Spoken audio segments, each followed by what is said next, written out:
ये है हमारे दफ्तर का पुस्तकालय यानी लाइब्रेरी। और इस लाइब्रेरी में पढ़ने के साथ साथ पढ़ने के बाद होती है चर्चा भी। जी हाँ। अब ये मत पूछिएगा कि ये लाइब्रेरी है कहाँ की। हम आपको ये बताएंगे मगर थोड़े से इंतज़ार के बाद। बस अभी इतना जान लीजिए कि ये लाइब्रेरी अखबार वालों की है। इस लाइब्रेरी में हमारे नेतृत्वकर्ता पंडित रजनीश त्रिपाठी जी भी नियमित समय दे रहे हैं और संपादकीय विभाग के लगभग लगभग सभी साथी इस पुस्तकालय में अपना थोड़ा न थोड़ा समय अवश्य बिताते हैं। इस पुस्तकालय में हजारों की संख्या में पुस्तकें जमा हो चुकी हैं, मगर हमें लगता है कि अभी भी ये बहुत कम है। आखिर ये लाइब्रेरी कैसे अस्तित्व में आई, कहाँ है इसकी मंजिल, बता रहे हैं पंडित रजनीश त्रिपाठी जी। सर, ये लाइब्रेरी शुरू करने का उद्देश्य क्या था सर? लाइब्रेरी शुरू करने का उद्देश्य वही है जो लाइब्रेरी शुरू करने का होता है। आमतौर पे सर, और एक जगह ऐसी जहाँ पे पुस्तकों का संग्रह हो और खासकर दुर्लभ पुस्तकें हों, और बैठने की जगह हो जहाँ बैठकर लोग पढ़ सकें।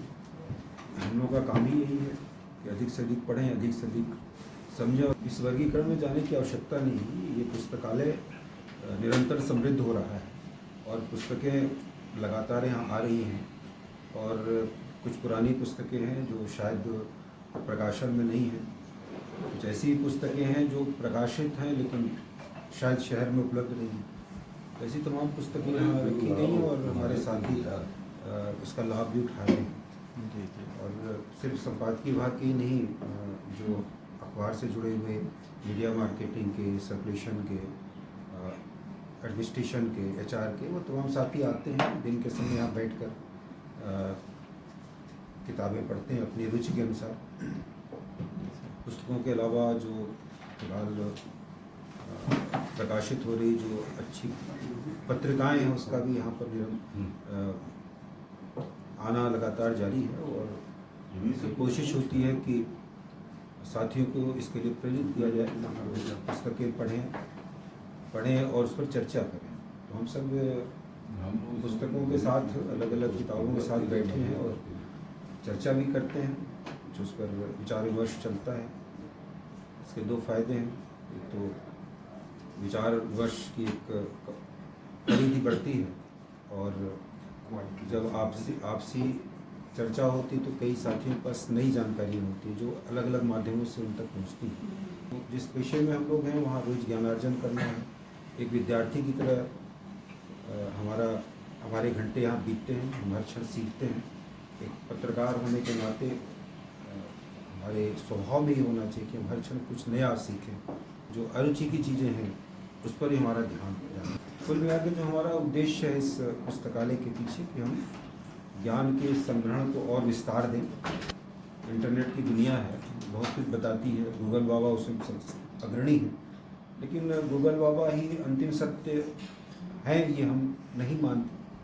तो सत्य कहाँ है? तो सत्य इन्हीं पुस्तकों, इन्हीं अलमारियों में कहीं बंद है, हमें उसकी तलाश करनी चाहिए। आप सबसे अक्सर मैं पुराने दिनों की चर्चा करता हूँ कि एक लंबा काल गुजरा है इस विषय में, और हम सब उस काल के लोग हैं जब न इंटरनेट था, न गूगल बाबा थे, नहीं छोटी छोटी सूचनाओं के लिए पुस्तकालय में जाना होता है। बहुत सारी चीज़ें अभी भी गूगल बाबा नहीं बता पाते हैं, वो जो बताते हैं उसमें सत्यता की कमी होती है। तो मुझे याद है कि 89 के आसपास का दौर था जब एक सीरीज शुरू करने की इच्छा हुई, एक चुनाव उस समय होना था। उसके लिए हमें बहुत सारे दस्तावेज तलाशने पड़े। कुछ पुराने लोगों के पास कुछ किताबें मिली, कुछ पुस्तकालयों में मिली, और उन पुस्तकालयों में ऐसी जगह रखी हुई थी जहाँ पे कोई उस कोने तक कोई जाता नहीं था। तो किताबें वहाँ से निकली और ऐसी सी चीज़ें हम लोगों के सामने आई जो हर चुनाव में उसका उपयोग होने लगा। एक संदर्भ ग्रंथ के रूप में वो पूरी सामग्री हमारे पास हो गई और बहुत सारे लोग उसका लाभ उठाते थे। बहुत सारे अचानक ये लगा कि पुस्तकालय का महत्व तो है, अब इस महत्व को कैसे और पुनर्स्थापित किया जाए, इसके लिए सोचना शुरू हुआ। बहुत सारी किताबें हम लोग के पास आती हैं अपने अखबार में, अक्सर कोई दे जाता है किसकी समीक्षा के लिए, अक्सर कोई दे जाता है देखिए मैंने किताब लिखी, आप अपनी कुछ इस पर राय दीजिए। कुछ लोग इस भाव में आते हैं कि इस पर 2 लाइन खबर छप जाएगी तो चर्चा में रहेगी।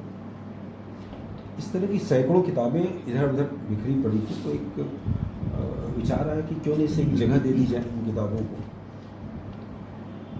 तो ये जो जहाँ हम लोग बैठे ये कक्ष यूँ ही खाली पड़ा हुआ था, इसमें ऐसी चीज़ें थी जिसकी कोई आवश्यकता नहीं थी। तो मैंने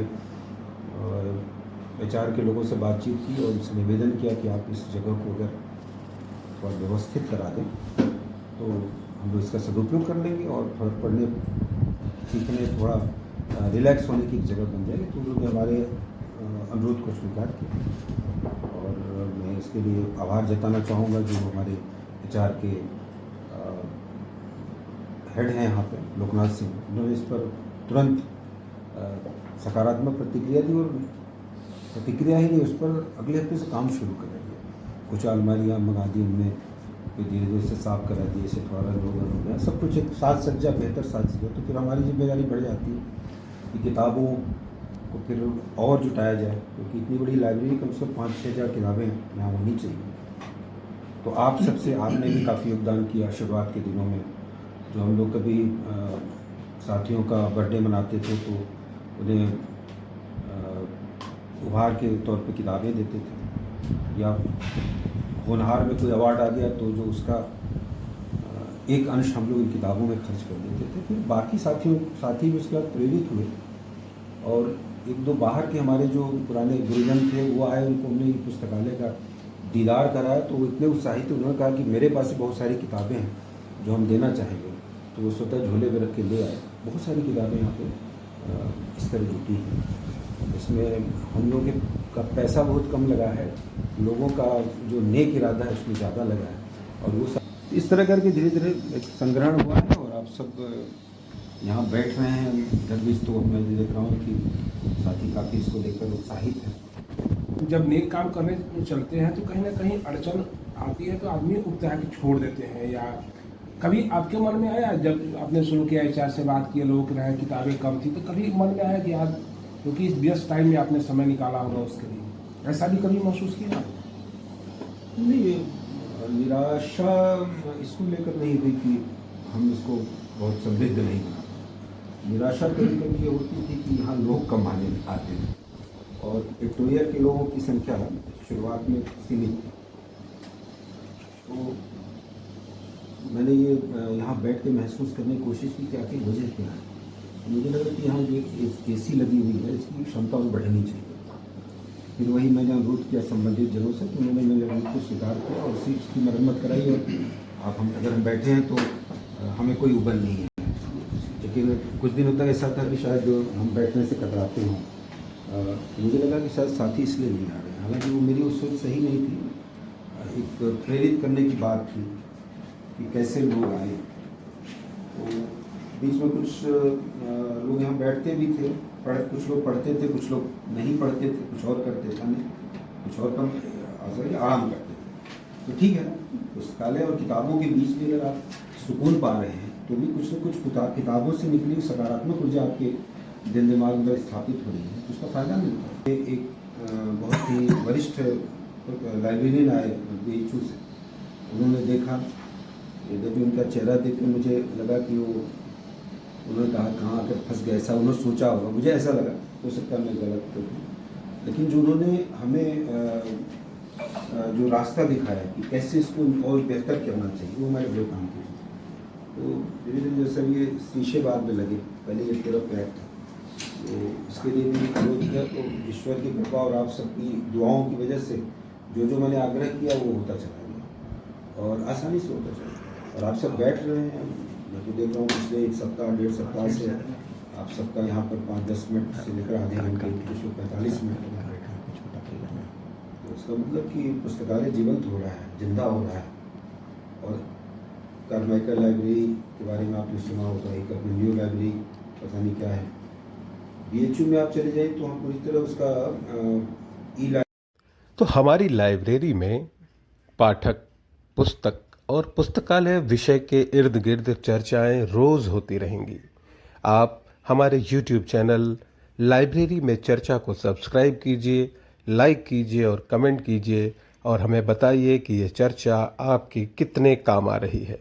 हमें विश्वास है कि यह चर्चा न सिर्फ समाज, न सिर्फ देश, बल्कि प्रत्येक उस व्यक्ति के हित में है जो पुस्तकों से मित्रता रखने में अपनी चतुराई समझते हैं। तो आइए जुड़िए हमारे साथ हमारे YouTube चैनल लाइब्रेरी में चर्चा से। निश्चित रूप से यह चैनल आपको बिल्कुल अलग दुनिया में ले जाएगा।